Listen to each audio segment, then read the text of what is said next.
Hello everyone. Today I will show you how to fix iPhone email not working problem. So the very first fix is check storage and delete unnecessary files. Check iPhone storage, go to photos, and from here delete all unnecessary photos and videos. Also check recently deleted photos and delete it.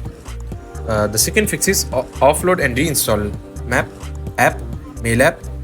So for this, go to settings, tap on general, tap on iPhone storage, scroll down and locate mail app, Gmail or mail, tap on offload app, tap on offload.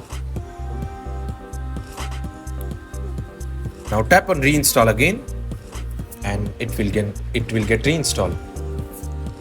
The third fix is to toggle Wi-Fi and cellular data.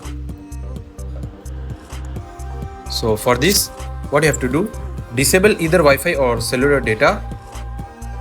First disable cellular data, then Wi-Fi, and switch connections. And the fourth fix is to check and update Gmail account.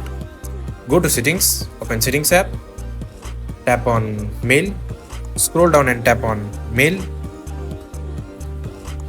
tap on accounts, tap on Gmail, and from here you will find your account and delete it and sign in again and enter your password. The next fix is to update iPhone storage. Go to settings, iPhone software, go to settings, select general, tap on software update, and if any update is available, download and install it. The next fix is enable background app refresh. Go to settings, open general, tap on background app refresh, and if mail or Gmail is listed, turn it on. So that's it. That's how you will fix your email or mail not working problem. Thanks for watching. See you in next tutorial.